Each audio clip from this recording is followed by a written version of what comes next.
ज्योतिरूपम अरूपंच स्वरूपम रूप संस्थितम सर्वज्ञं सर्वरूपस्थं सर्वेशं सर्वतोमुखं ज्ञानं कूटस्थ अचलं ज्ञानदं परमं प्रभुं যোগীশং যোগনিষ্ণাতং যোগীনং যোগরূপিণং। এখানে ঈশ্বরকে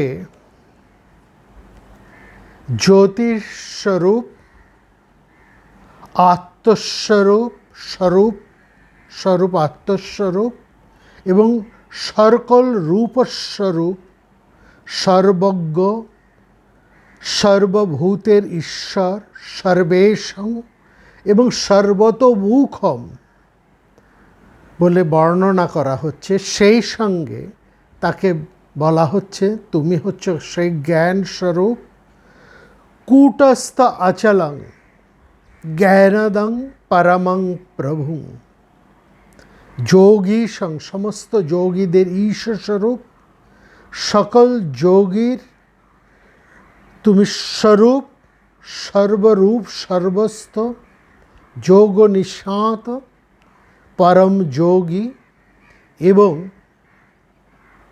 সকলের অন্তরস্থিত সেই সংকল্প শক্তিস্বরূপ।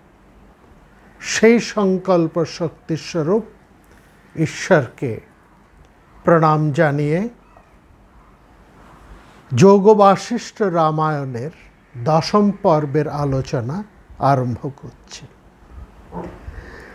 এখানে আমরা দেখছি এই মুমুক্ষু ব্যবহার প্রকরণ। এখানে আরম্ভ হয়েছে বৈরাগ্য প্রকরণ থেকে, এবার এসেছে মুমুক্ষু ব্যবহার প্রকরণে।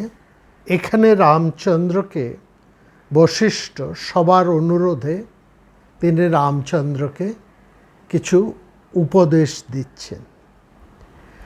সেখানে এই উপদেশে প্রথমেই যে বিষয়ের কথাটি বশিষ্ঠ বলছেন সেটা বিশেষ তাৎপর্যবাহী। একেবারেই আমরা লক্ষ্য করছি অন্য কোনো কথা নয়। বশিষ্ঠ আরম্ভ করছেন সংকল্প শক্তির কথা দিয়ে। তিনি বলছেন, হে রঘুনন্দন, এই সংসারে যথাযোগ্য রূপে পুরুষার্থ, এই পুরুষার্থ শব্দটির অর্থ হচ্ছে সংকল্প শক্তি। এখানে কোথাও সংকল্প শক্তি এবং কোথাও পুরুষার্থ এই শব্দ ব্যবহার করা হয়েছে। বলছে এই সংসারে যথাযোগ্য রূপে পুরুষার্থ কিংবা সংকল্প শক্তি প্রয়োগ করলেই সমস্ত বিষয় সর্বদা লাভ করা সম্ভব। একেবারেই তিনি এখানে একটা বিশেষ ভাবে লক্ষ্য করার, দেখুন বশিষ্ঠ যাকে বলছেন সেই রামচন্দ্র, এর আগের সমস্ত পর্বের আলোচনায় আমরা দেখেছি রামচন্দ্র বৈরাগ্য লাভের উপযুক্ত অধিকারী, কিন্তু তার মধ্যে একটা আবরণ আছে। এই আবরণের জন্য তিনি সেই নিজের আত্মস্বরূপকে সঠিকভাবে লাভ করতে পারছেন না। কিন্তু তিনি এটা বুঝেছেন যা জাগতিক কোনো রকম সুখ ভোগ, জাগতিক কোনো প্রকার বিষয় সুখ, ক্ষমতা, মোহ তাকে পরম সুখ দিতে পারবে না। সুতরাং তার মধ্যে একটা চরম বৈরাগ্যের সৃষ্টি হয়েছে, এটা আমরা দেখেছি। এই চরম বৈরাগ্য যখন কোনো মানুষের মধ্যে আসে তখনই সে মুমুক্ষু লাভের যথার্থ অধিকারী হয়ে ওঠে। এই সর্বলক্ষণ, সর্বপ্রকার লক্ষণ রামচন্দ্রের মধ্যে উপস্থিত। তিনি এখন জানতে চাইছেন কিভাবে সেই তার আত্মস্বরূপকে তিনি লাভ করতে পারেন, সেই পরম জ্ঞানকে। এবং সেই পরম জ্ঞানের লাভের উপায় জানবার প্রাক্কালে আমরা গত পর্বে দেখেছি মহামতি বশিষ্ঠ, মহর্ষি বশিষ্ঠ তাকে ব্যাসদেবের পুত্র শুকদেবের কথা শুনিয়েছেন। শুকদেবের একটা দৃষ্টান্ত, শুকদেবের কথা শোনানোর মূল কারণটি হচ্ছে একটা দৃষ্টান্ত শ্রীরামচন্দ্রের সামনে তিনি যেন উপস্থিত করছেন। বলছেন তুমি নও, তোমার মতন এরকম অবস্থা শুকদেবেরও হয়েছিল। তিনি সেই শুকদেব, তিনি কিভাবে আত্মসাক্ষাৎকার লাভ করেছিলেন, ব্রহ্মজ্ঞান লাভ করেছিলেন, তার পরিচয় এবং সেখানে গুরুকরণের একটা বিশেষত্ব সেখানে আমরা জেনেছি। এবার আরম্ভ করছেন বশিষ্ঠদেব শ্রীরামচন্দ্রকে সেই ব্রহ্মজ্ঞানের উপদেশ। এবং সেখানে তিনি প্রথমেই বলছেন সংকল্প শক্তি কিংবা পুরুষার্থ, সেই চরম পুরুষার্থ বা সংকল্প শক্তির কথা। পুরুষের অর্থ, এটাই হচ্ছে ধর্ম, অর্থ, কাম, মোক্ষ, এই চারটিকে পুরুষার্থ বলা হয়।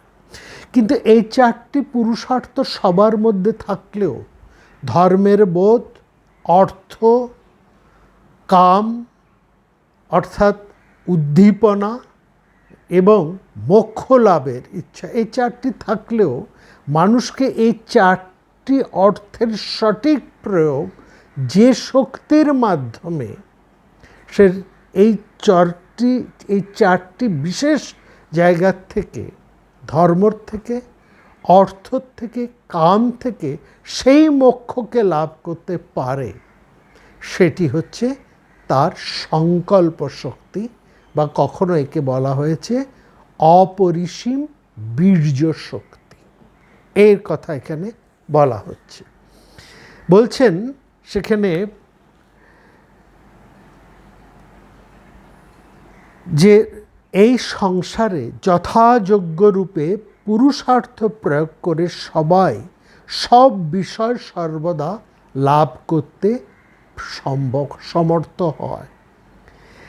এবং সেখানে বলছে চাঁদ থেকে, মানে ক্রিয়াস্বরূপ কালের নিয়ম অনুসারে চাঁদ থেকে যেমন শীতলতা বা আনন্দ, অমৃত লাভ হয়, সেই রকম পুরুষকার হতে, পুরুষকার এই এই পুরুষার্থ বা এর হচ্ছে পুরুষকার, এবং এই পুরুষকারই হচ্ছে সেই সংকল্প শক্তি।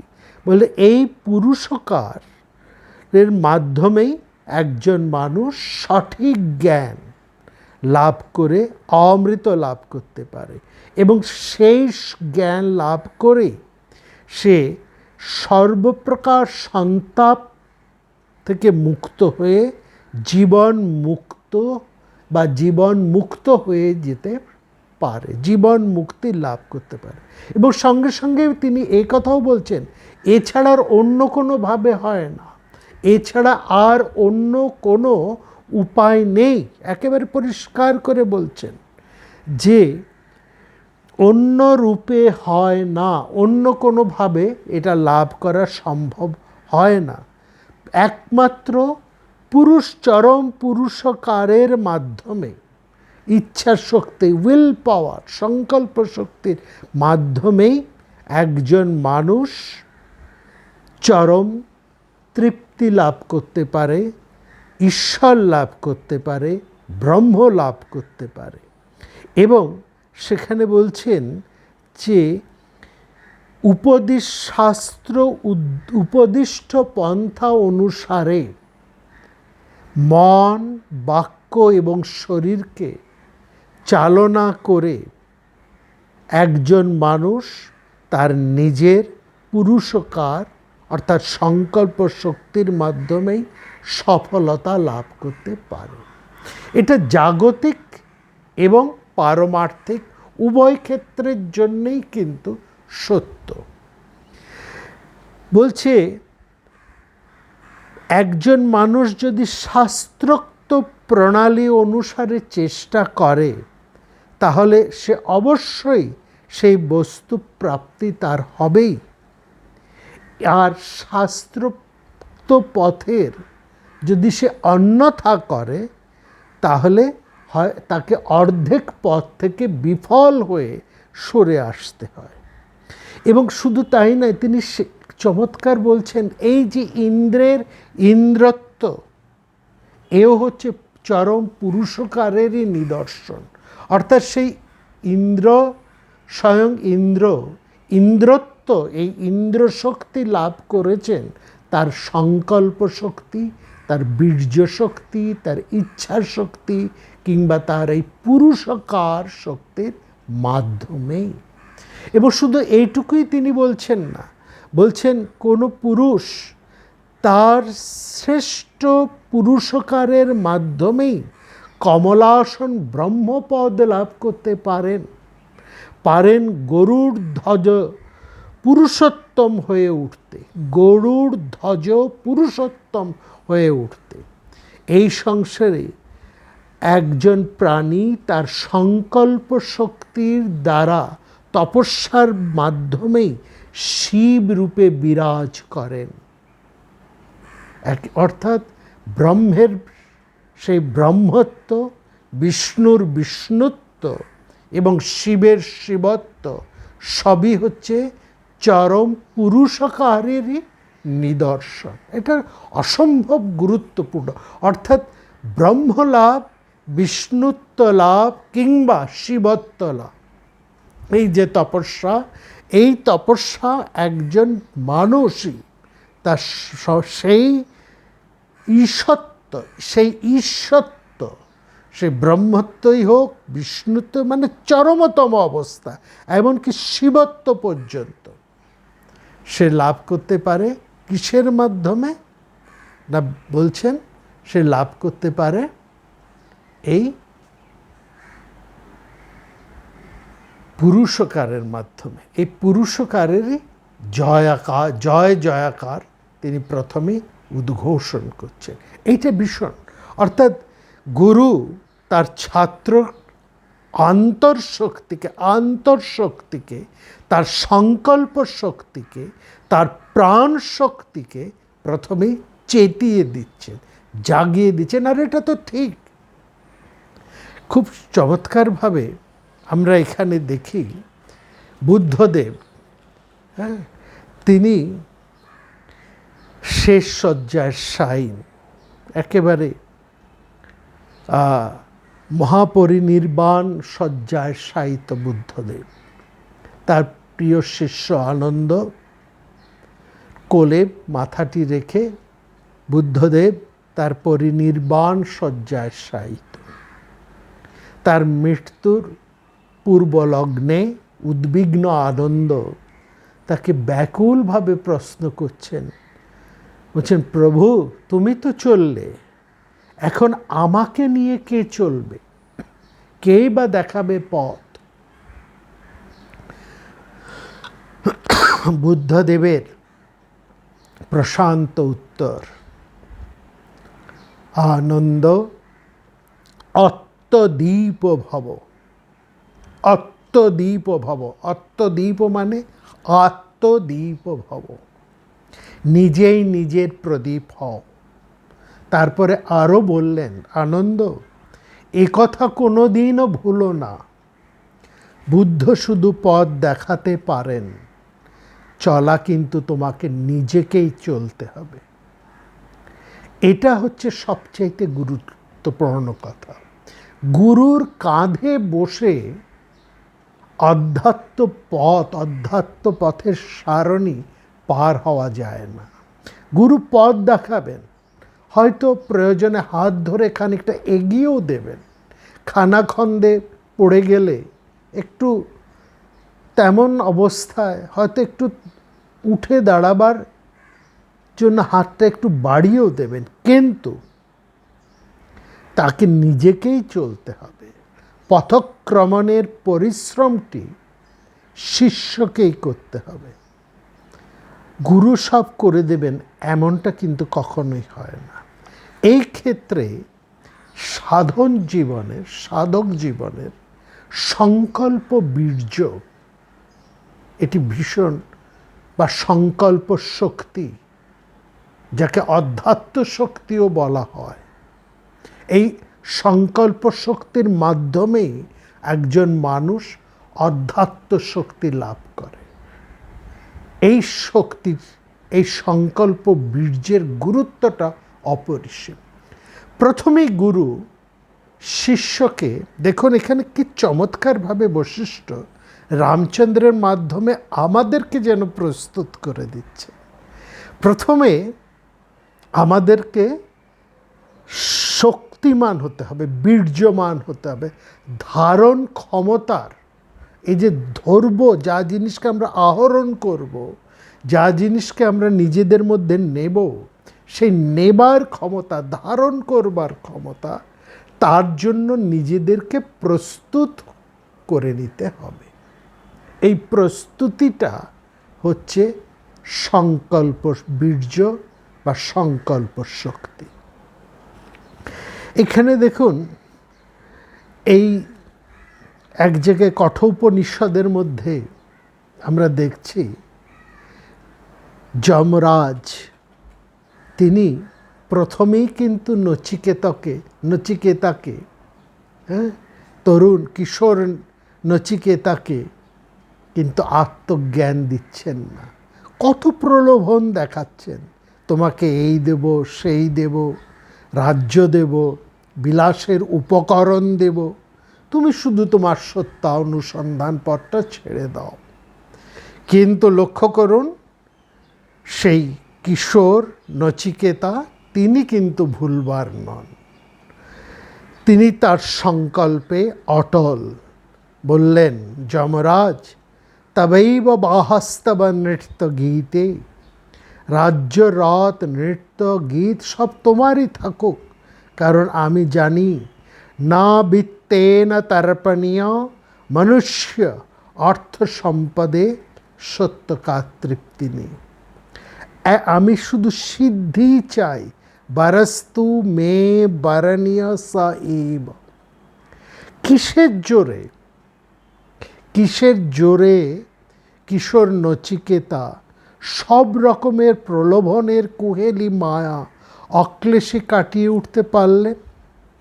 এটা হচ্ছে তার সংকল্প শক্তি, সংকল্প বীর্য শক্তিতে। দেখুন,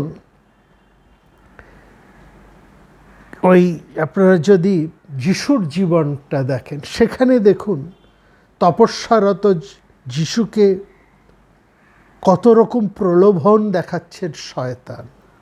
দেখো দেখো, সামনে বিশ্ব ব্রহ্মাণ্ডের কত না রাজ্য, কত তাদের সমৃদ্ধি, এসব হবে তোমার, শুধু এক শর্তে, আমাকে ভজনা করো। যিশুর মধ্যে এতটুকু দ্বিধা জাগলো না শয়তানকে প্রত্যাখ্যান করার ব্যাপারে। এটা কেমন করে হয়? কেমন করে একজন মানুষ এই সমস্ত আসক্তিকে, সাধনায় বসলে সিদ্ধির পথে এরকম বড় অনেক আকর্ষণ আসে, এরকম অনেক প্রলোভন আসে, এই প্রলোভনের কুহেলি মায়াকে কি অক্লেশে কিশোর নচিকেতা, যিশু, এরকম সমস্ত বড় বড় সাধকেরা অক্লেশে কাটাতে পারেন, আমরা অবাক হয়ে ভাবি। এটাই হচ্ছে সংকল্প শক্তি। কিংবা ধরুন এই যে বিশ্বামিত্র, আরেকটা উদাহরণ দিই, একটু অন্য রকমের উদাহরণ। বিশ্বামিত্র এত বড় তপস্বী, মনের জোরে সংকল্পের প্রবেগে তিনি সমস্ত কিছু ছেড়ে ব্রহ্মজ্ঞানী হবার জন্য তপস্যার আসনে বসেছেন। কত বড় রাজা, কত বড় তার রাজত্ব, কত শক্তি, কত তার সম্পদ, প্রভুত্ব সব কিছুকে ছেড়ে তিনি ব্রহ্ম লাভের জন্য, ব্রহ্মজ্ঞানের জন্য তপস্যার আসনে বসেছেন। সামনে তপস্যা করছেন, কিছুদিন পর তার সামনে এসে দাঁড়ালো মেনকা, ঋতুরাজ বসন্ত কোকিল সখাকে সহায় করে।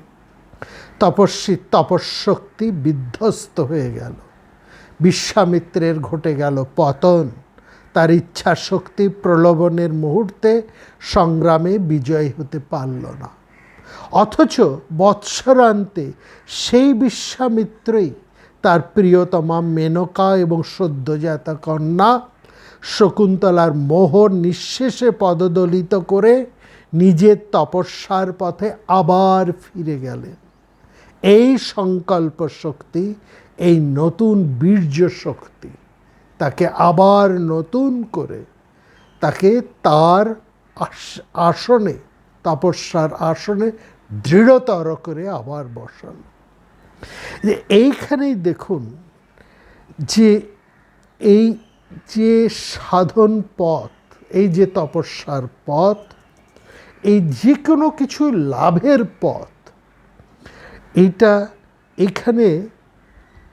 এটা শুধু জাগতিক নয়, ঈশ্বরের পথ, এমনকি ঈশ্বরের সাধনার পথ, ব্রহ্মজ্ঞানের পথ যেমন, তেমনি আমাদের এই সাংসারিক জীবনের যে সমস্ত প্রাপ্তি, যে সমস্ত তপস্যা আছে, জাগতিক যে সমস্ত বস্তু লাভের জন্য, সেখানেও তো তপস্যা আছে। পড়াশুনোর ক্ষেত্রে, জ্ঞান লাভ ক্ষেত্রে, সঙ্গীত চর্চা করার ক্ষেত্রে, যে কোনো ক্ষেত্রে, প্রত্যেকটি ক্ষেত্রেই কিন্তু তপস্যার একটা প্রয়োজন।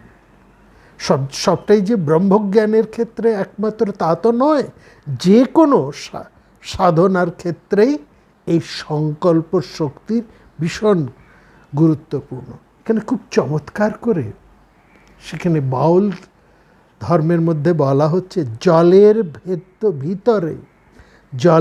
ভিতরে স্নান করিবি, জলের ভিতরে স্নান করিবি, জল না লাগিবে গায়, সাপের মুখেতে ভেকেরে নাচাবি, সাপে না গিলিবে তাই। এ বড় কঠিন সাধনা। এই সাধনার পথে সরণিতে সুষ্ঠুভাবে চলতে গেলে প্রতি পদেই পরীক্ষা দিতে হয় অদম্য সংকল্প বীর্যের অনমনীয় ইচ্ছা শক্তি। শুধু কি তাই, এই ইচ্ছা শক্তিকে ক্ষণদামিনীর মতো মাঝে মাঝে চকিত ঝিলিক দিয়ে মিলিয়ে গেলে চলবে না। তাকে হতে হবে স্থির বিদ্যুৎ সম নিত্য ক্রিয়াশীল। চকিত চমকের মতন হলে চলবে না। খুব পরিষ্কার করে এই জায়গাটা বুঝতে হবে। চকিত চমকের মতন ওই ক্ষণদামিনীর ইঙ্গিতের সংকল্প শক্তি নিয়ে এই পথ চলা যায় না, তাতে চোখ আরো ধাঁধিয়ে যায়। এখানে হতে হবে স্থির বিদ্যুৎ সম নিত্য ক্রিয়াশীল। এখানে কোনো রকম fluctuation of mind and soul এটা কিন্তু কাজ করবে না। এইখানে তার ব্যক্তিগত ইচ্ছাশক্তি অবশ্য প্রয়োজনীয়তা কতখানি, অগ্রগামের ধাপে ধাপে তার পরীক্ষা দিতে দিতে তাকে এগিয়ে যেতে হয়। প্রথম তাকে বসতে হয় সংকল্প করে, জ্যোতি ও সত্যের দিকে উন্মুক্ত হয়ে। দ্বিতীয় ধাপে এই ইচ্ছা শক্তিকে উত্তরণের প্রতিটি ক্ষণে, প্রতিটি মুহূর্তে তার অহমাত্মক শক্তি যাতে তাকে কোনো রকমভাবে দমিত না করতে পারে, সেজন্য এই সংকল্প শক্তির দীপটিকে তাকে সদা উজ্জ্বল করে চালিয়ে যেতে চায়। অর্থাৎ সাধনায় আলোকিত ও সবীর্য ইচ্ছাশক্তির অপরিহার্যতা এক কথায় অনন্য। এটা একেবারেই চরম, অর্থাৎ অপরিহার্য।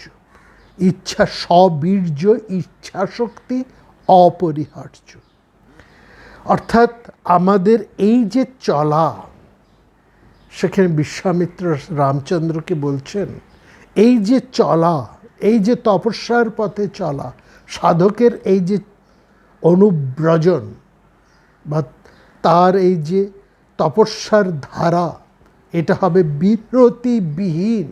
পরিষ্কার করে বলছে বিরতিবিহীন। ইচ্ছাশক্তির ডাকও পড়বে প্রতিক্ষণে, প্রতি অবস্থায়। প্রবুদ্ধ সংকল্প শক্তির সাহায্যে একজন সাধক নিম্ন প্রকৃতির প্রতিটি দূষিত প্রবেগ এবং প্রলোভনকে পরাজিত করেই তাকে এগিয়ে চলতে হবে।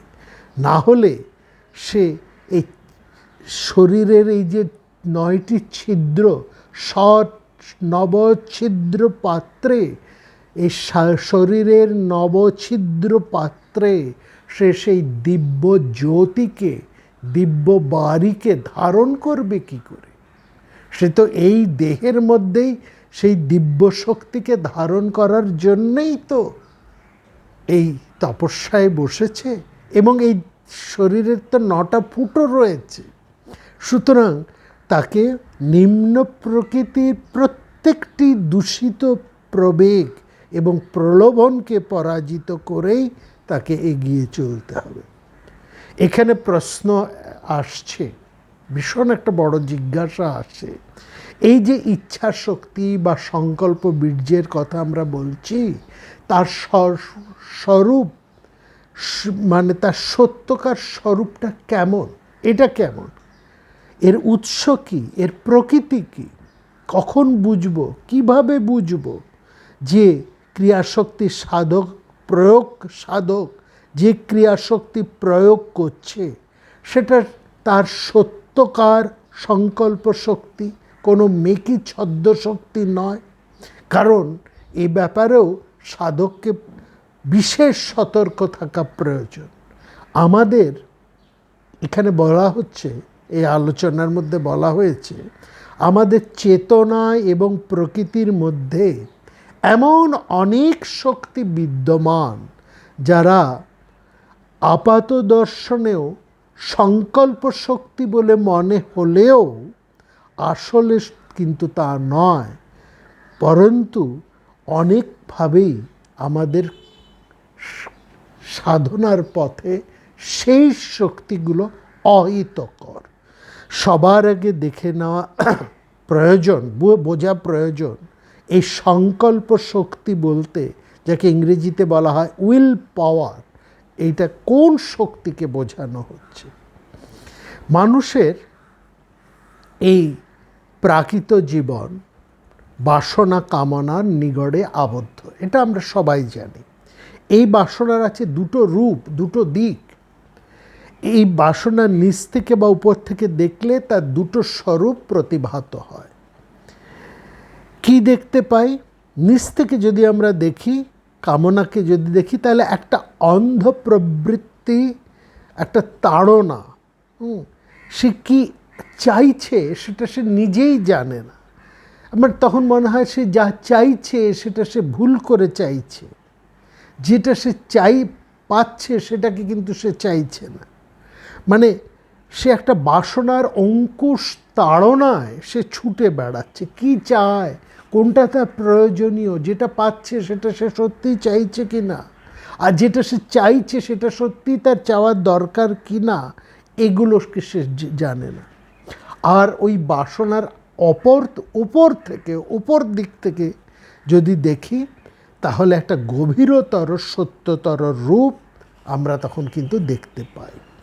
অর্থাৎ ঊর্ধ্বের চেতনায় আমাদের সত্তার গভীরে যে সংকল্প বীর্য, যেটাকে কবি ক্রতু বলা হয়েছে, সিয়ার উইল যাকে ইংরেজিতে বলে, এখানে বলা হয়েছে কবি ক্রতু। কবিক্রতুষ কথার অর্থ হচ্ছে সংকল্প বীর্য বা সিয়ার উইল। তাই আমাদের সমস্ত কলুষ কামনার মধ্যে একটা অন্য ধরনের শক্তি এনে দাঁড়ায়। সেটাও একটা ডিজায়ার উইল, সেটাও একটা উইল, কিন্তু সেটা সংকীর্ণ উইল নয়, সংকীর্ণ কোনো কামনা নয়, সংকীর্ণ কোনো চাওয়া নয়। এটা হচ্ছে সত্য সংকল্প, বা যাকে বলা হচ্ছে জ্ঞানময় তপঃশক্তি। গীতাতে বলা হয়েছে জ্ঞানময় তপঃশক্তি, যা একান্তভাবেই অমোঘ এবং অমিত বীর্য। এইটাই হচ্ছে, এই যে উপর থেকে আমরা যে জ্ঞানময় তপঃশক্তি, এটাই হচ্ছে সত্যিকার সংকল্প শক্তি। আর জাগতিক যা কিছু পাবার জন্য, যেটা আমরা নিচের দিক থেকে দুভাবে দেখেছি, একটা দেখেছি নিচের দিক থেকে অর্থাৎ এই সাংসারিক দৃষ্টিকোণ থেকে ভোগ সুখের, নিচের দিক থেকে অর্থাৎ সাংসারিক দৃষ্টিকোণ থেকে ভোগ সুখের দৃষ্টিকোণ থেকে। সেখান থেকে আমরা যেটা দেখেছি সেটা আমাদেরকে ছুটিয়ে মারছে, বাসনার নানা রকমের একেবারে এক অঙ্কুশ তাড়নায় আমাদেরকে ছুটিয়ে মারছে।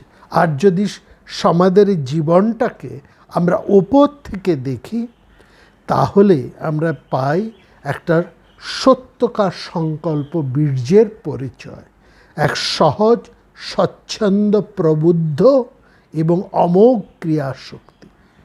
এই সংকল্প শক্তিকেই আমাদের অর্জন করতে হবে। এটাই হচ্ছে অন্ধকারের উৎস হতে উৎসারিত আলো, বা সুপ্রিম ডিভাইন উইল। যেমন দেখুন, কখনো হয় কীরকমভাবে এইগুলো আমাদের কাজ করে, খুব চমৎকার করে এগুলো নানা রকমভাবে আমাদের মধ্যে নানা রকমের বিকাশ সৃষ্টি করে। যেমন এই যে সত্যকার যেটা আমাদের সংকল্প শক্তি বা ইচ্ছা শক্তির মধ্যে ভালো করে লক্ষ্য করবেন, যেটা আমাদের সত্যিকার সংকল্প শক্তি, সত্যিকার সংকল্প শক্তি, যেটা সত্যি আমাদেরকে একটা মঙ্গলের দিকে এগিয়ে নিয়ে যায়, শুভ এসনা, হ্যাঁ, তার মধ্যে একটা সেন্স অফ ফ্রিডম রয়েছে, একটা স্বাধীন স্বাতন্ত্র্যের বোধ আছে। অর্থাৎ প্রকৃতির দাসত্ব থেকে একটা অকৃত্রিম মুক্তির স্বাদ আমরা সেখানে পাচ্ছি, এবং যত এই মুক্তির আস্বাদ আমরা পাব, ততই আমাদের সত্যকার এই সংকল্প শক্তি, বীর্য শক্তি ফুটে উঠবে। আর এটাই হচ্ছে একটা মহত্তর শক্তি। এর পাশেই মানুষের আরেকটা এসনা কাজ করে, সেটা হলো সত্যের এসনা, যথার্থের এসনা, ঔচিত্যের আস্পৃহা, যাকে বলে আমার কি করতে ভালো লাগছে এটা বড় কথা নয়, আসল কথা হচ্ছে আমার কি করা উচিত, আমার কি করতে ভালো লাগছে সেটাই আমি করব। এটা সত্যকার সংকল্প শক্তি নয়। আসল কথা হলো আমার কি করা উচিত, এইটা যখন আমার মনের মধ্যে জাগবে, তখন হচ্ছে যে শক্তি আমাকে তার দিকে নিয়ন্ত্রিত করবে, এই ঔচিত্যবোধের দিকে নিয়ন্ত্রিত করবে, সেটাই হচ্ছে আমার সত্যকার সংকল্প বীর্য। অর্থাৎ খাঁটি হয়ে ওঠা, এটাই হচ্ছে মনুষ্যত্ব এই ঔচিত্য বোধের মধ্যেই জারিত থাকে। করা উচিত এবং করতে ভালো লাগে, এর মধ্যে একটা পৃথকীকরণ। হ্যাঁ, মন বোঝে প্রাণ বোঝে না, এরকম কোনো দোলায়িত অবস্থার মধ্যে, দ্বন্দ্বের মধ্যে দাঁড়িয়ে থাকা নয়। অর্থাৎ কোনোভাবেই ভালো লাগা এবং ঔচিত্যকে আমরা গুলিয়ে ফেলব না। উচিতকে উচিত বলে জেনে নিয়েও ইচ্ছা শক্তির দুর্বলতায় বা দুর্বলতার দরুন আবেগ ও সংস্কারের বশে চালিত হব না। আর বিবেক এবং সংকল্প শক্তিকে ব্যবহার করে আমাদের ভালো লাগার সংবেগকে প্রতিহত করে ঔচিত্যবোধের অনুবর্তী হয়ে যা করা উচিত সেটাই আমরা করব। এখানেই ইচ্ছা শক্তির প্রকাশ বা তার আবির্ভাব, সংকল্প শক্তির বা সংকল্প বীর্যের আবির্ভাব ঘটে। এটাই হচ্ছে মনুষ্য ধর্ম, এখানেই ঘটে মনুষ্য ধর্মের প্রতিফলন।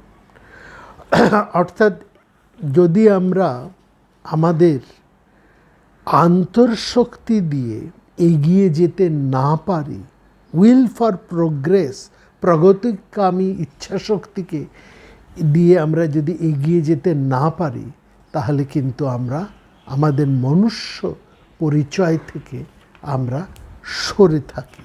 মানুষের পরিচয়টা আমাদের মধ্যে কিন্তু তখন থাকে না।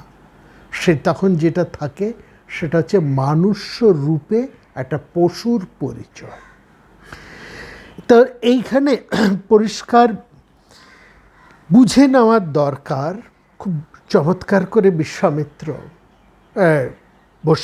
মহর্ষি বশিষ্ঠ রামচন্দ্রকে বলছেন, প্রথমেই বুঝে নেওয়া দরকার যে কোনো কিছু সিদ্ধান্ত গ্রহণের আগে ডেলিভারেশন বা বিচারণার পর্যায়ে যে কোনো সাধকের চেতনায় দুটো পরস্পর বিরোধী শক্তি কাজ করবে। এটা আমরা সবাই জানি, এবং এই কথাই রামচন্দ্রকে তিনি বলছেন। একদিকে একটা কর্মপ্রবণতা, সামনে ঝাঁপিয়ে পড়ার সম্বেগ, যে বলছে তাড়াতাড়ি করো, দ্রুত করো, আর দেরি নয়, এক্ষুনি ঝাঁপিয়ে পড়ো, এই শুভক্ষণ, এটাই শুভ মুহূর্ত।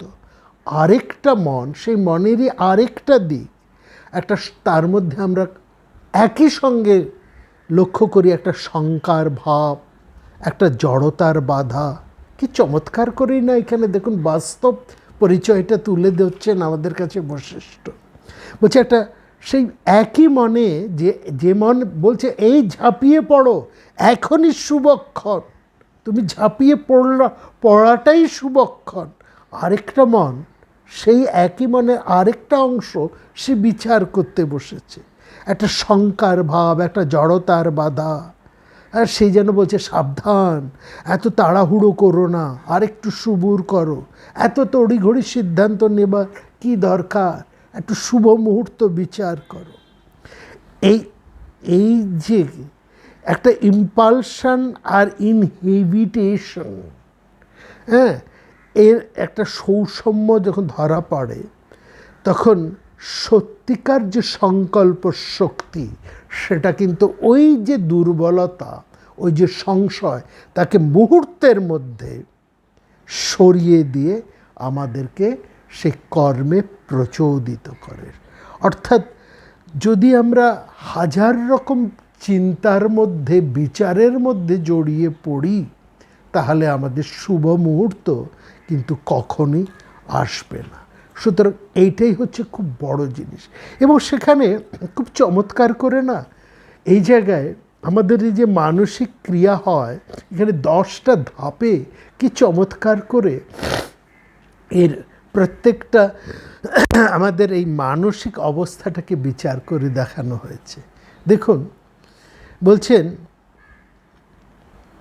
প্রথম একটা মানে যখন সাধক সাধনায় বসছেন বা সে তপস্যার পথে চলেছে, সে সংকল্প বীর্য নিয়ে, তখন তার মধ্যে এক একটা ভাব, এক একটা নানা রকম প্রতিবন্ধকতা কেমনভাবে তার মধ্যে আসতে থাকে। প্রথমটাকে বলছে তর্ক ধুরন্ধর, একটা অমিত্র মনোভাব। হ্যাঁ, সে একটা মনোভাব যেন সাধকের কানে কানে এসে বলছে, হ্যাঁ, যে দেখো এই পথটা না খুব সহজ নয়, ভীষণ কঠিন, মাত্র কিছু মানুষই এই পথে সাফল্য লাভ করে, কতজন দেখো তো সত্য সত্য এগোতে পারে। সুতরাং এই পথে গিয়ে লাভ কি, এত কষ্ট করে লাভ কি, আদা জল খেয়ে সাধনার সংকল্প ছাড়ো, এ পথে গেলেই যে তুমি সিদ্ধ হবে তার কোনো নিশ্চয়তা নেই, এরকম একটা মনোভাব আসে। এটা একটা শত্রুভাব। এরকম 10 ধরনের শত্রুভাব, 10 ধরনের প্রতিবন্ধকতার পরিচয় দিচ্ছে। প্রথমটা হচ্ছে তর্ক ধুরন্ধর, তারপর একটা গয়ঙ্গচ্ছ ভাব।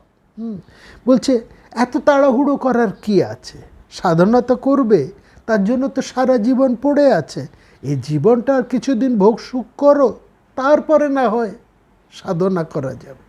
তৃতীয়টি হচ্ছে একটা ব্যস্ত বাগীশতা ভাব। হ্যাঁ, বলছে আহা কত ব্যস্ত আছি, কত ঝঞ্ঝাট আমার জীবনে, কত সমস্যা, সংসারের কত কিছু দায়িত্ব আমার উপরে। হ্যাঁ, এই দিকগুলো একটু একটু আমি সামলে নিই, তারপরে আমি সাধনায় লাগবো। কিন্তু ওই কাজ, আসল কথা হচ্ছে কাজ সামলানো শেষ হয় না, দায়িত্বও শেষ হয় না, সাধকের সাধনার পথে চলাও আর কখনোই হয়ে ওঠে না। তার চতুর্থ শত্রু হচ্ছে উন্নাসিকতা, উন্নাসিক শত্রু।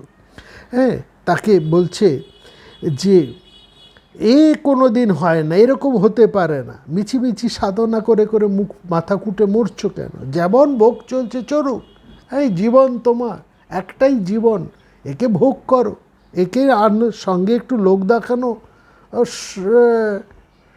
ভালো তো রাখো। হ্যাঁ, একটু অত কঠিন সাধনার দরকার কি, দিব্যি তো আছো। এই হচ্ছে উন্নাসিকতা একটা ভাব। আরেকটা শত্রু হচ্ছে স্বপ্নবিলাসী, পঞ্চম শত্রু। মানে বলছে বাস্তবে সাধনা শুরু করতে একটু দেরি হোক, আগে তো কল্পনা করে নি কী করব, আমার তার চৈত্য সত্তা জেগে উঠবে, আমি অতি মানব হয়ে উঠব, হ্যাঁ, আমি অমুক হব তমুক হব, সে স্বপ্ন দেখেই যাচ্ছে, অভ্যাসের পথে আসে, সে স্বপ্ন দেখেই দিন কাটিয়ে যাচ্ছে, প্র্যাকটিক্যাল এসে কিন্তু আর নাপছে না। A drop of practice is better than a ocean of theories, advices and good resolutions. ষষ্ঠ শত্রু হচ্ছে হুতাশী, সবসময় তার একটা হতাশাগ্রস্ত। বলে সে সবসময় মন্ত্রণা দিয়ে যায়, যতই চেষ্টা করো না বাপু তোমার দ্বারা কিচ্ছু হবে না, সাধনা টাধনা হবে না, তুমি তো আর তেমন কোনো কেষ্টবিষ্টু নও, সাধারণ মানুষ।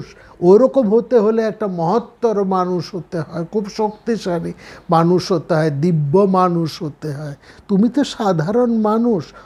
ওইসব উচ্চাসা ছাড়ো, শেষকালে এই সাধনা টাধনা করতে গিয়ে তোমার বর্তমানও যাবে, ভবিষ্যৎও নষ্ট হবে।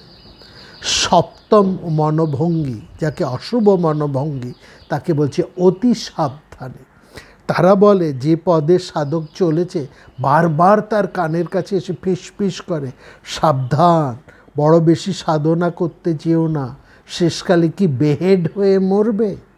হ্যাঁ, অনর্থক তাড়াহুড়ো করতে গিয়ে কি খাল কেটে কুমির ডেকে নিয়ে আসবে। ওইসব স্পিরিচুয়াল অ্যাডভেঞ্চারিজমের কথা বাদ দাও, মাত্রা বুঝে সাধনা করো। অষ্টম শত্রু বা মানসিকতাকে বলা হচ্ছে যথাপূর্বম। বলছে যেমন চলছে চলুক না, মন্দ কি, দিব্যি তো আছো। হ্যাঁ, সংসারে তো দিব্যি আছো, বা মঠে যদি আশ্রমে থাকো তো দিব্যি তো আছো, দিব্যি তো গরুয়া পরে আছো, দুবেলা ভালোই খাওয়া দাওয়া হচ্ছে, ভজন টজন হচ্ছে, একটু সবাই বাবাজি বাবাজি বলছে, হ্যাঁ, মহারাজ মহারাজ বলছে, পেন্নাম প্রণামী দুই পাচ্ছ। আর সংসারে থাকলে তো বেশ ভালোই আছো, খাচ্ছ দাচ্ছ পড়ছ, হ্যাঁ, তোমার সংসারে দিব্যি আনন্দ আছে, ফুর্তি আছে, ওইসব ঝামেলার গিয়ে লাভ কি, বেশ তো চলছে দিনগুলো, অনর্থক ঝামেলায় সাধনার কসরত দেখিয়ে লাভ কি। নবম অরাতি বা নবম যে শত্রু, তার নাম হচ্ছে, সেটা আমাদেরকে যেন মানে নাচিয়ে তোলে। হ্যাঁ, ওই পুতুল নাচের মতন একটা আমাদেরকে লোভী করে তোলে। যে ঠাকুরের খুব চমৎকার উদাহরণ আছে, ঠাকুর শ্রী রামকৃষ্ণদেব প্রসঙ্গে বলছেন একজন ঠাকুর দেখতে এলো, কিন্তু ঠাকুর দেখার জন্য ঠাকুর বাড়িতে না গিয়ে ঠাকুর বাড়ির দালানে যে পুতুল নাচ হচ্ছে সেটাতেই সে মগ্ন হয়ে গেল, ঠাকুর দেখা তার হলো না। এও সেরকম, সাধনা করতে এসে আসল লক্ষ্য ভুলে নিজের নাম যশ প্রতিপত্তি পাণ্ডিত্য, প্রসার এইসব নিয়েই, মানে ওই সিদ্ধাই নিয়েই সে মশগুল হয়ে থাকলো। সে বুঝতে পারল না যে কতটা বিক্ষিপ্ত হয়ে সে পড়ছে। আর দশম শত্রুর নাম হলো আমি নতুনের, মানে নতুন নতুন কিছু করব, এরকম আর কি। এর পাল্লায় যদি একজন সাধক পড়ে, কোনো দিন সে স্থির হয়ে বসতে পারে না। কেবল একবার এটা ছুটছে, কেবল একবার ওটা করছে, কেবল একবার এই পথে যাচ্ছে, কেবল একবার অন্য দিন অন্য পথে যাচ্ছে, একবার বেদান্ত চর্চা করছে, একবার ন্যায়ের চর্চা করছে, একবার এই পথে সাধনা করছে, একবার যোগ দর্শনে যাচ্ছে। কোনোটাতেই সে স্থির নয়, অর্ধবসাই হয়ে উঠতে পারছে না। পারসিস্টেন্ট উইলটা তার মধ্যে নেই। আর এই পারসিস্টেন্ট উইল, লেগে থাকার, যাকে বলে লেগে থাকার শক্তি যদি না থাকে, তাহলে কোনো বিষয়েই কিন্তু মানুষ সাফল্য লাভ করতে পারে না।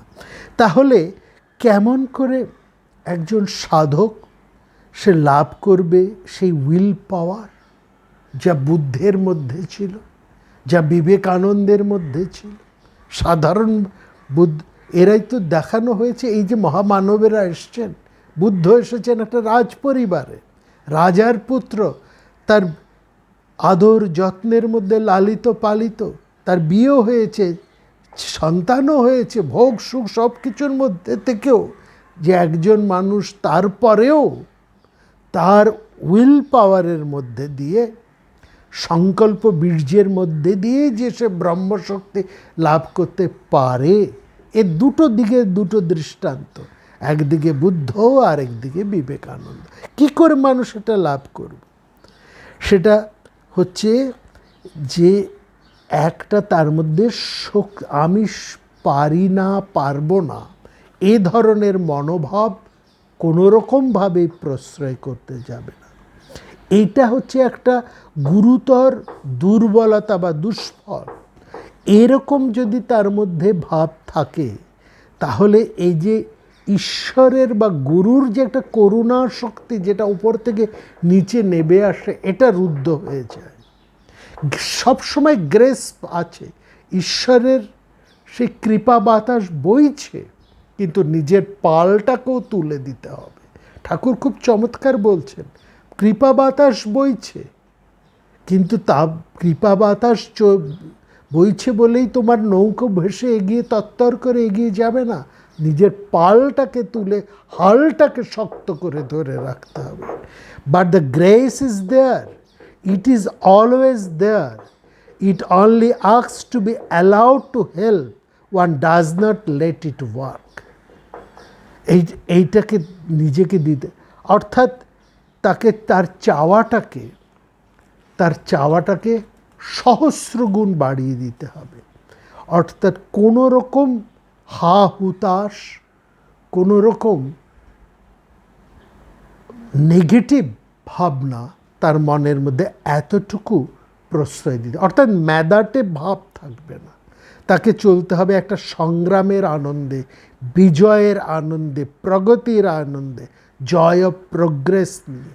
এইটাকেই বলছে সানন্দ, বিশ্বাস এবং সংকল্প শক্তি। এইটাকেই বলছে। এই শক্তি থাকলেই, এবং সেই সঙ্গে খুব চমৎকার করে এখানে বলা হচ্ছে, সেই সঙ্গে একটা আত্মসম্মান বোধ, সেন্স অফ ডিগনিটি সাধকের মধ্যে থাকতে হবে। অর্থাৎ অন্তরে উদ্বুদ্ধ প্রদীপ্ত হয়ে তাকে থাকতে হবে। অর্থাৎ তার মনে এই শক্তিটা, এই ভাব সবসময় জাগরুক হয়ে থাকতে হবে, আমি শক্তিময়ী চৈতন্যময়ী সন্তান, আমি সেই শক্তির সন্তান। হ্যাঁ, তাহলে আমি দিব্য জীবনকে প্রার্থনা করি, এই নর্দমার জীবনে কৃমিকীট হয়ে কি আমার জীবন কাটবে? সুতরাং একটা আধ্যাত্মিক ডিগনিটি যদি সাধক নিজের জীবনে গড়ে তুলতে পারে, তাহলেই সে সাধক তার নিজের পথে সঠিকভাবে লেগে থাকতে পারে। অর্থাৎ একটা আধ্যাত্মিক স্বাতন্ত্র্য এবং স্বাধীনতার আস্বাদ তার চেতনার মধ্যে জাগিয়ে তুলতে হয়। এইটাই হচ্ছে তার মুক্ত বোধ। আমি শুদ্ধ, আমি মুক্ত, এই বোধটাকে তার মধ্যে জাগিয়ে তুলতে হয়। দাসত্বকে অন্তর দিয়ে অপছন্দ করতে হবে, কোনো কিছুর সাথে আপোষ নয়। এই জন্যই সন্ন্যাসীকে বলা হয় মহারাজ। কোনো রকম দাসত্ব তার মধ্যে নেই। একটা আধ্যাত্মিক স্বাতন্ত্র্য বা স্বাধীনতার আস্বাদ তার চেতনার মধ্যে সর্বদা বর্তমান। তার মধ্যে একটা আধ্যাত্ম ইচ্ছা সর্বদা অদম্য ইচ্ছা শক্তি, অর্থাৎ কোনো রকম দুর্বলতাকে সে প্রশ্রয় দেয় না। আর কি এই সঙ্গে যেটা বৈশিষ্ট্য বলছেন, একটা মূল্যবোধের ঊর্ধ্বারোহণ, হায়ারার্কি অফ ভ্যালুস তার মধ্যে গড়ে তোলার প্রয়োজন। একটা সুস্পষ্ট দ্বিধাহীন প্রতীতি তাকে অসীম তেজস্বী করে তোলে। একটা স্বচ্ছ চেতনার বিবেকের বিচার করে শক্তি তার মধ্যে থাকবে। যদি কোনো দুটো অল্টারনেটিভ বা বিকল্প তার সামনে এসেও পড়ে, তবে সেক্ষেত্রেও সে যেন দ্ব্যর্থহীনভাবে বিচার করে সঠিকভাবে সে সিদ্ধান্ত নিতে পারে, গ্রহণ করতে পারে কোনটা তার অধিকতর সহায়ক আর কোনটা নয়। এমনি করে ধাপের পর ধাপ সে যদি তার চাওয়া ও প্রবণতাগুলোকে পরপর বিচার করে এগিয়ে চলতে পারে, তাহলে জীবনে প্রত্যেকটি ক্ষেত্রে, প্রত্যেকটি পরীক্ষার ক্ষেত্রেই সে জয়লাভ করে তার সাধন পথে, তার দিব্য সংকল্প বীর্যে সে এক নিষ্ঠা ভরে এগিয়ে যেতে পারবে। এবং তার চেতনার মধ্যে এই হায়ারার্কি অফ ভ্যালুস, যেটাকে মূল্যবোধের একটা উচ্চাবচ পর্যায়ের কথা বলা হলো, তাকে সর্বক্ষণ ভাস্বর রূপে বিদ্যমান করে, একেবারে ভাস্বর মানে প্রদীপ্ত করে জ্বালিয়ে রাখতে হবে। কারণ সে পদে পদে বিভ্রান্ত হতে বাধ্য। প্রতি পদে পদে তাকে পরীক্ষা দিতে হবে, প্রতি পদে পদে তাকে আসলটিকে বেছে নিতে হবে নকলটির মধ্যে, সহস্র নকলের মধ্যে থেকে। না হলে তার ইচ্ছা শক্তিকে সে জাগিয়ে রাখতে পারবে না। এবং এখানেই তাকে পথ চালার মধ্যে একটা মোহ আসবে। এইখানেও তার মধ্যে কিন্তু আবার মোহ আসবে। এই যখন সে সঠিকভাবে পথ চলবে, তখনও আবার তার মধ্যে একটা মোহ হবে, আমি কত শক্তিমান, আমি কত শুদ্ধ, আমি কত বীর্যবান, দেখো আমার কত সাধনা, আমি কত শুদ্ধ, আমি কত বড় তপস্যা। এই মোহগুলো আসবে। এইখানেই তার জীবনকে এক অন্যরকমভাবে, হ্যাঁ, এগুলো তার সাংসারিক ভোগ বিষয়ের মোহ নয়, কিন্তু আধ্যাত্মিক জীবনের মোহ, এগুলোকেও বলা হচ্ছে মোহ, আধ্যাত্মিক জীবনের মোহ। এইগুলো মোহরিপুর এইটাও হচ্ছে সবচাইতে বড় কৃতিত্ব। একেবারে চরম অবস্থাতেও তাকে মোহত্বের মধ্যে দিয়ে অহংকারী করে তাকে সেই জায়গা থেকে সমূলে ছুঁড়ে ফেলে দিতে পারে, তার পদস্খলন ঘটতে পারে। আর এই মোহর ঘোরে পড়েই সাধকের দৃষ্টি আচ্ছন্ন হয়ে যায়, তার বিচার বুদ্ধি স্বচ্ছতা হারিয়ে ফেলে, ইচ্ছা শক্তি অপগত হয়ে যায়, তার সামর্থ্য দৃঢ়তা সে হারিয়ে ফেলে। সুতরাং সাধকের প্রতি মুহূর্তের প্রধান কর্তব্য হবে সম্পূর্ণরূপে মোহমুক্ত হওয়া। কোনোভাবেই তার মধ্যে যেন কোনো অহংকার লেশ মাত্র না আসতে পারে। তার জন্য প্রয়োজন স্বচ্ছ তীক্ষ্ণ আলোকিত বিবেক জ্ঞানের সাহায্যে নিম্ন প্রকৃতির জীবনধারা ও তার ওর আনুষঙ্গিক সব কিছু সম্পদ বিলাসেরই এক আত্মান্তিক অসারতা এবং শূন্য গর্ভতাকে সঠিকভাবে বুঝে নেওয়া। আর এক্ষেত্রে সাধক যতটা সাফল্য লাভ করবে সেই অনুপাতেই তার প্রতিরোধ ক্ষমতা এবং ইচ্ছাশক্তির সামর্থ্য জেগে উঠবে। নিষ্ঠার সাহায্যে এভাবেই সে যদি তার অনুকূল মনোভাব গড়ে তুলতে পারে, তাহলেই সে তার ইচ্ছাশক্তির সাহায্যে সেই দিব্য জীবন লাভ করবে, ব্রহ্মজ্ঞান লাভ করবে। এখানে খুব চমৎকার করে বলা হয়েছে, in order to make the will stronger and stronger you must educate and exercise it, just as one exercise one's muscles by repeated particular uses. What is needed is a regular and systematic exercise and training of the will.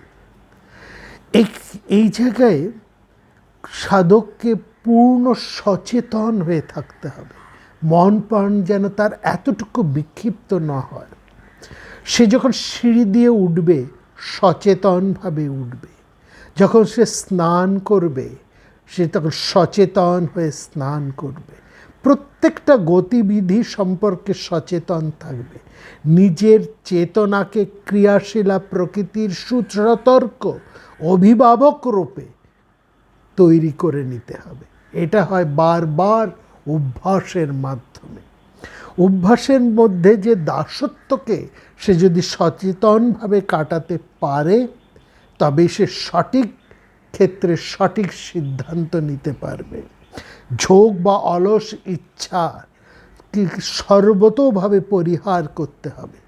কোনো মনে মনে passive decision বা নিষ্ক্রিয় বাসনাকেও যেন স্থান না দেয়। এখানে খুব চমৎকার করে বলছেন যে মনের মধ্যেও, কাজে তো নয়, এমনকি মনেও কোনো রকম নিষ্ক্রিয় বাসনাকে প্রশ্রয় দেওয়া যাবে না।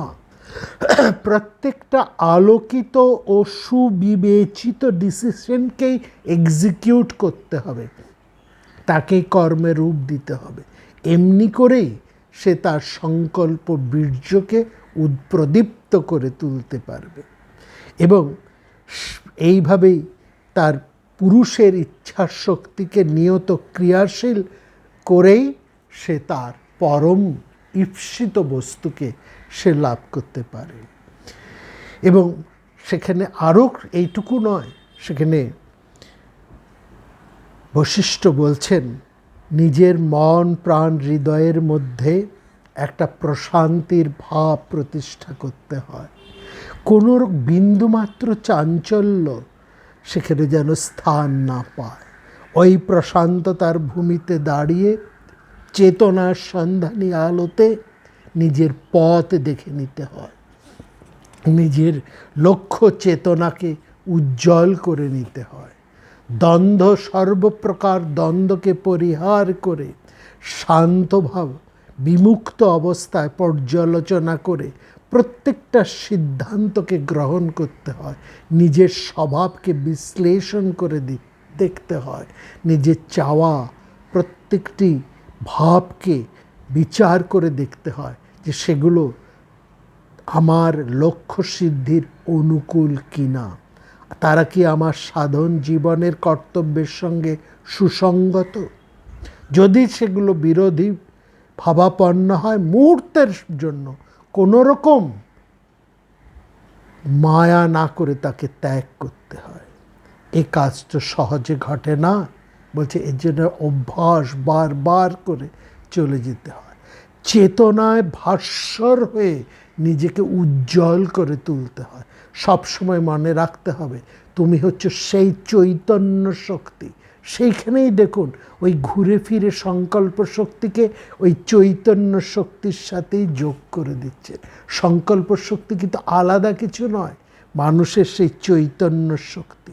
এই চেতনাকে জাগিয়ে তোলা মানে নিজের চৈতন্য শক্তির স্বরূপ উদ্ঘাটন এবং এখানে সিদ্ধান্ত নিতে হয়।